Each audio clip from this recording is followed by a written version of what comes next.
দরজায় কড়া নাড়ছে ICC champions ট্রফির নবম আসর। হাইব্রিড মডেলে আয়োজিত এবারের আসরের আয়োজক বর্তমান চ্যাম্পিয়ন পাকিস্তান। ডিফেন্ডিং চ্যাম্পিয়ন হিসেবে শিরোপা নিজেদের ঘরে রাখতে মাঠের লড়াইয়ে শতভাগ দিতে মরিয়া রিজওয়ান বাহিনী।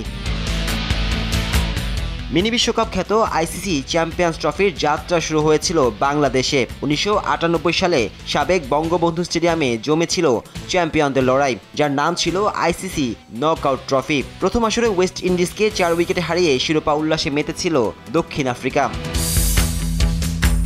এরপর 2000 সালে কেনিয়ায় আয়োজিত দ্বিতীয় আসরে ভারতকে হারিয়ে চ্যাম্পিয়ন হয় নিউজিল্যান্ড। 2002 সালে আইসিসি নকআউট ট্রফি থেকে চ্যাম্পিয়ন্স ট্রফিতে পরিবর্তিত হয় বিশ্বকাপের পর জনপ্রিয় আসরটির নাম। শ্রীলঙ্কার মাটিতে আয়োজিত সেই আসরের ফাইনালের ভাগ্যবন্দী ছিল বৃষ্টির বাধায়। শিরোপার লড়াই মাঠে না গড়ালেও যৌথভাবে চ্যাম্পিয়নের তকমা গায়ে জড়িয়েছিল ফাইনালের টিকিট কাটা দুদল শ্রীলঙ্কা ও ভারত।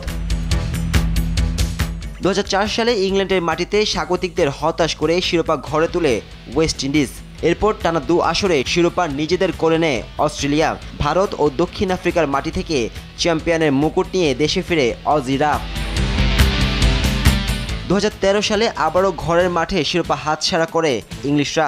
সেবার ইংল্যান্ডের দুয়ার থেকে শিরোপা ছিনিয়ে নিয়েছিল ভারত। এর পরের আসরটাও জমেছিল ইংল্যান্ডে। সেই আসরে চিরপ্রতিদ্বন্দ্বী ভারতকে হারিয়ে চ্যাম্পিয়নের তকমা গায়ে জড়ায় পাকিস্তান।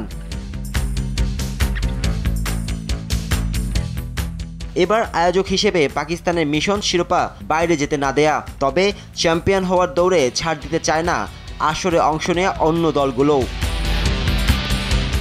নাজমুস সাকিব, RTV।